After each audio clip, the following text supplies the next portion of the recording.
তো আজকে একটা বেস্ট কিক মানে তাইকোন্ডো যেটা বেস্ট কিক অফ মানে বলা হয়, তো সেটা হলো 1-2 সাইড 1 এটাকে বলে। মানে খেলার শুরুতেই মানে যেটাকে বেসিক্স মানে ওটাকে মারার পরে অন্য কোনো কিক অ্যাপ্লাই করে, ঠিক আছে? তো সাইড 1-2 কিকটা খুবই বেস্ট একটা কিক। তো ওটা সবাই কনফিউশনে থাকে, যখন সিম্পল একটা 1-2 এটা মারে, ঠিক আছে? তো এটা কিন্তু নয়, এটা জাস্ট আমাদের লেগটাকে ঠিক করার জন্য।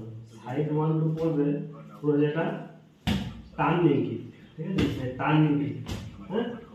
তো এই সাইডটাকে প্র্যাকটিস করতে গেলে ফার্স্ট আমাদের করতে হবে, ধরুন আমি লেফট লেগে করলাম, ঠিক আছে? এখান থেকে পুরো সাইড হবে।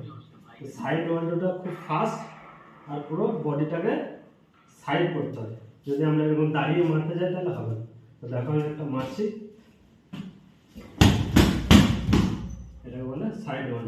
এটাকে যত ফাস্ট মারবে, আশা করি বুঝে গেছো সাইড 1-2টা কী করে করতে হবে।